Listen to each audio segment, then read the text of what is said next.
Hi hello everyone, welcome back to ధృతి diaries. అందరిలా ఉన్నారండి? నేనైతే చాలా బాగున్నాను. ఈరోజు మనమైతే ఎంతో విశిష్టమైన ప్రాధాన్యతను సంతరించుకున్న ఒక పర్వదినం గురించి అయితే తెలుసుకుందామండి. ఇది మనకి శివరాత్రి పండుగ దగ్గరగా వస్తుంది కాబట్టి అందరూ జాగారం ఉపవాసం ఉంటారు. మరి ఎందుకు ఉంటారు, అసలు శివరాత్రి ఎలా వచ్చింది అనే దాని గురించి మనమైతే ఇప్పుడు ఈ వీడియోలో తెలుసుకుందామండి. చాలా ఆసక్తికరమైన విషయం, లాస్ట్ వరకు స్కిప్ చేయకుండా చూడండి. ఇక ఈ సంవత్సరం 2025 క్రోధినామ సంవత్సరంలో మహాశివరాత్రి ఫిబ్రవరి 26 రోజున అయితే మనకి బుధవారం రోజు అయితే జరుగుతుందండి. ఆ రోజున మనము మహాశివరాత్రి జరుపుకుంటాము చాలా ఘనంగా. మరి ఆ రోజున మనం ఎందుకు జరుపుకుంటాము, దానికి సంబంధించిన విశిష్టత ఏంటి, అసలు శివరాత్రి రోజు మనము శివుణ్ణి లింగాకారంగా ఎందుకు పూజిస్తామనేది ఇప్పుడు ఈ వీడియోలో మనం తెలుసుకుందామండి. మన హిందూ సంప్రదాయాల్లో మనమైతే ఎంతో వైభవంగా ఘనంగా జరుపుకునే పండుగల్లో శివరాత్రి ఒక పండుగ అని అందరికీ బాగా తెలిసిన విషయమే. మరి ఆ శివరాత్రిని ఎందుకు జరుపుకుంటాము, అసలు శివరాత్రి రోజున ఏం జరిగింది, ఆ పరమశివుడు లింగాకారంగా ఎందుకు ఉద్భవించాడు, మనము పరమశివుణ్ణి లింగాకారంగా ఎందుకు పూజిస్తున్నాము, మనము సాధారణంగా అయితే ప్రతిమని పెట్టుకుంటారు కదండి చాలామంది, దేవదేవతల ఫొటోసు, శివపార్వతుల ఫోటో కానివ్వండి, చాలా మంచిది. శివపార్వతుల ఫోటో కానీ వాళ్ళ సంతానంతో ఉన్న ఫోటో కానీ మన ఇంట్లో పెట్టుకున్నట్లయితే చాలా మంచిగా ఉంటుంది. మనకి అన్ని మంచి కార్యాలు మనం ఇంట్లో జరుగుతాయండి. కానీ మనము ప్రతి గుళ్ళల్లో చూసినట్లయితే ప్రతి గుళ్ళో కూడా మనకి శివలింగం ఆకారంలోనే శివుడిని మనం ఎందుకు పూజిస్తామనేది ఇప్పుడు మన వీడియోలో తెలుసుకుందామండి. శివలింగం అంటే శివుని ప్రతీక, అలాగే శివుడు అంటే శ్రేయస్సు అని, లింగం అంటే అసలు సృష్టికే కారణమని, శివుడు అంటేనే మనకి శాశ్వతత్వానికి గుర్తు అన్నమాట. అలాగే లింగాకారం మనము విశ్వానికి గుర్తుగా సూచిస్తామన్నమాట. లింగాకారం అంటేనే మనకు ఒక విశ్వానికి గుర్తుగా సూచిస్తామన్నమాట. అసలు మరి అది ఎలా సంభవించింది అనేది ఇప్పుడు మనం తెలుసుకుందామండి. ఇతిహాసాల ప్రకారం అంటే మన పురాణాల ప్రకారం ఒకనాడు ఏం జరిగిందంటే బ్రహ్మ విష్ణువులకు మధ్య ఘోరమైన యుద్ధం సంభవిస్తుంది. నేను గొప్ప అంటే నేను గొప్ప అని భయంకరమైన యుద్ధం జరుగుతుంటుందన్నమాట. అప్పుడు దేవదేవతలు, మునులు, ఋషులు అందరూ కలిసి సృష్టి స్థితిలయ కారకులైన బ్రహ్మ విష్ణువులు ఈ విధంగా గొడవ కొనసాగిస్తే, ఈ విధంగా యుద్ధం కొనసాగిస్తే సృష్టిలో ప్రళయం వస్తుందని భయపడి ఆ లయకారకుడైన మన పరమశివుడి వద్దకు వెళ్తారనమాట.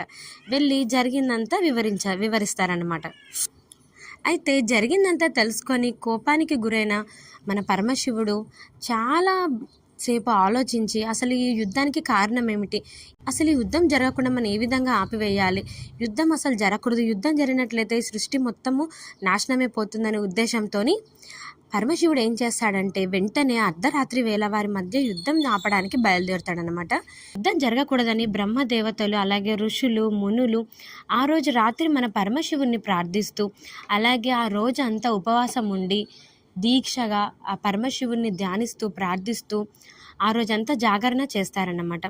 ఈ విధంగా ఆ రోజు వాళ్ళిద్దరి మధ్య జరిగే యుద్ధాన్ని ఆపడానికి ప్రజలంతా అలాగే ఋషులు, మునులు కూడా ప్రార్థిస్తూ ఉండగా నిద్రాహారాలు మానుకొని ఈ సృష్టి లోక కళ్యాణం కోసం, ఈ ప్రజల క్షేమాల కోసం, యోగక్షేమాల కోసము ప్రజలందరూ, దేవదేవతలందరూ ఏ రోజునైతే బ్రహ్మ విష్ణువులకు మధ్య ఘోరమైన యుద్ధం జరుగుతుందో ఆ రోజున నిద్రాహారాలు మానివేసి ఉపవాసాలుంటూ అలాగే దేవుణ్ణి ప్రార్థిస్తూ ఆ రోజంతా ధ్యానం చేస్తూ ఉండగా పరమశివుడు బయలుదేరుతాడనమాట.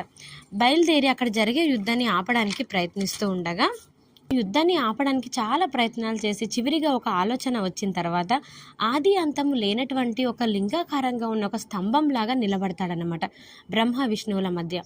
అప్పుడు ఆ బ్రహ్మదేవుడు వేసిన పాశుపత అస్త్రాన్ని అలాగే విష్ణువు వేసిన మహేశ్వర అస్త్రాన్ని అడ్డుకొని ఆ రెండు అస్త్రాలను శివుడు తనలో ఐక్యం చేసుకుంటాడనమాట.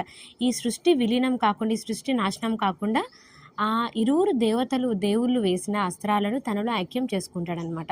దీంతో వారిని ఆపిన పరమశివుడు ఈ స్తంభం యొక్క ఆది అంతం తెలుసుకొని మొదటగా వచ్చిన వారే గొప్ప అని చెప్పేసి పరిష్కారం అనేది ఇవ్వడం జరుగుతుంది బ్రహ్మకును విష్ణుదేవులకు. అయితే దాంతో బ్రహ్మ విష్ణువులు ఇద్దరు వారి వాహనాలతో బయలుదేరుతారు. ఎంత వెతికినా ప్రయోజనం లేకపోవడంతో విసుగు చెందిన శ్రీ మహావిష్ణువు, తండ్రి పరమశివ, నాకు ఈ స్తంభం యొక్క ఆది మరియు అంతం కనపడడం లేదని నిజం చెప్తాడు. కానీ ఎంతో ఆశగా ప్రయాణిస్తున్న బ్రహ్మదేవుడికి మాత్రం మార్గం మధ్యలో ఒక కామధేనువు, మొగలి పువ్వు కనిపిస్తాయి. కామధేను అంటే అందరికీ తెలుసు కదండి, గోమాత, ఆవు అని అర్థం. అప్పుడు ఆ బ్రహ్మదేవుడు వాటితో ఒక ఒప్పందం కుదుర్చుకొని సహాయం చేయమని అడుగుతాడు. అంటే తక్షణమే బ్రహ్మదేవుడు కామధేనువు మరియు మొగలి పువ్వులతో ఆ పరమశివుని వద్దకు బయలుదేరుతాడు. ఇక పరమశివ, ఈ స్తంభం యొక్క ఆది మరియు అంతం నాకు కనిపించాయి, నేను చూశాను, దానికి సాక్ష్యం ఈ మొగలి పువ్వు కామధేను అని అబద్ధం చెప్తాడు.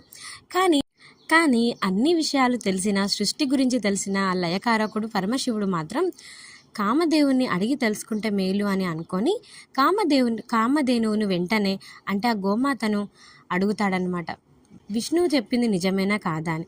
అప్పుడు ఆ గోమాత ఎంతో తెలివితో తలతో చూశానని నిజం చెప్పి తోకతో చూడలేదని అబద్ధం చెప్తుంది. ఇక మొగలి పువ్వు నేను చూశానని ఖచ్చితంగా అబద్ధం చెప్తుంది. ఇక చివరిగా నిజం తెలుసుకున్న పరమశివుడు వారు చేసిన తప్పుకి ప్రతిఫలంగా గోమాత తలను ఎవ్వరూ పూజించకూడదని, అలాగే మిగతా భాగాలు పూజించవచ్చని, ఇక మొగలి పువ్వును నువ్వు ఏ పూజకు పనికిరావని శపిస్తాడు. చివరిగా తప్పు తెలుసుకున్న బ్రహ్మదేవుడు ఆవు, మొగలి పువ్వు తమ తప్పునికి ప్రాయశ్చితంగా తమను క్షమించమని ప్రార్థించగా భక్తులకు వరాలిచ్చే ఆ బోలాశంకరుడు మన పరమేశ్వరుడు బాగా ఆలోచించి నిజం చెప్పిన తోక భాగాన్ని భూలోకంలో అందరూ పూజిస్తారని, నీ నుండి వచ్చే పాలను, నెయ్యిని తప్పకుండా, ఆవు నూనెను శివరాత్రి రోజు తప్పకుండా ఉపయోగించాలని వరమిస్తాడు. అలాగే మొగలి పువ్వును నిన్ను కేవలం శివరాత్రి రోజు మాత్రమే అంగరంగ వైభవంగా నీ పూలతో నా పూజలో ఉపయోగిస్తారు అని చెప్పేసి వరమిస్తాడు. ఇక బ్రహ్మదేవుడికి మానవులను సృష్టించగల శక్తిని ప్రసాదించి సృష్టికర్తగా వరమిస్తాడు. ఏ తప్పు చేయని ఆ శ్రీ మహావిష్ణువుని మాత్రం భూలోకంలో నాతో సమానంగా పూజలు అందుకుంటావని, నీకు కూడా క్షేత్రాలు, గుడులు కట్టిస్తారని వరమిస్తాడు. ఈ రకంగా ప్రళయం సంభవించకుండా పరమశివుడు లింగాకారంగా ఉద్భవించాడని, ఆ కారణంగా మనము శివరాత్రిని జరుపుకుంటామని చెప్పేసి ప్రతీక అన్నమాట. ఇది ఇతిహాసాల పురాణ ప్రకారం చెప్పిన కథ అండి. మీ అందరికీ చాలా బాగా నచ్చిందని నేనైతే అనుకుంటున్నాను. చూస్తున్నారు కదా, ఆ రోజు జరిగే యుద్ధాన్ని, సృష్టి ప్రళయాన్ని ఆ శ్రీ మహావిష్ణువు అలాగే బ్రహ్మదేవుని మధ్య జరిగే యుద్ధాన్ని ఆ పరమశివుడు లింగాకారంగా ఉద్భవించి ఆ యుద్ధాన్ని ఆపడం వల్ల ఇప్పటికీ సృష్టి ఎంతో ఆనందంగా, ఎంతో అంగరంగ వైభవంగా అన్నీ మంచి మంచి కార్యాలు చేస్తూ చాలా సంతోషంగా ప్రజలందరూ ఉంటున్నారు. కాబట్టి ఎంతో పర్వదినమైన ఆ రోజున మనం శివరాత్రిగా జరుపుకుంటామన్నమాట. ఇక శివరాత్రి రోజు తప్పనిసరిగా ఆ రోజు నుంచి పరమశివుణ్ణి తప్పనిసరిగా లింగాకారంగా మాత్రమే పూజించాలని ప్రజలందరికీ దేవుడు వరమిస్తాడనమాట. ఇక అప్పటి నుంచి మన పరమశివుణ్ణి మనము లింగాకారంగా పూజించడం మొదలుపెట్టామండి. అలాగే ఆ రోజున తప్పనిసరిగా శివభక్తులందరూ ఉపవాసం ఉంటూ అలాగే జాగరణ చేస్తూ పూలతో, వివిధ రకాల పూలతో మన శివుణ్ణి అభిషేకిస్తూ అర్చనలు చేస్తూ అలాగే కేవలం అల్పాహారం మాత్రమే సేవించి ఆ రోజంతా ఉపవాసం ఉండి మహాశివరాత్రి రోజు ఆ రోజు రాత్రంతా జాగరణ చేసి నిద్రాహారాలు మానేసి వేకోజామునే తలంటు స్నానం చేసి మరలా శివాలయానికి వెళ్ళి శివుని దర్శించుకొని ఆ రోజు ఉపవాసాన్ని విడుస్తారన్నమాట. ఈ విధంగా మహాశివరాత్రి రోజు ఎవరైతే నిష్టగా నియమాలతో ఉంటారో అలాంటి వాళ్ళకి తప్పనిసరిగా కోరుకున్న కోరికలు అయితే ఖచ్చితంగా నెరవేరుతాయండి. నేనైతే చిన్నప్పటి నుంచి ఉంటున్నాను, నేను కోరుకున్న కోరికలు అయితే తప్పనిసరిగా నెరవేరాయి. అందుకే ఖచ్చితంగా చెప్తున్నాను.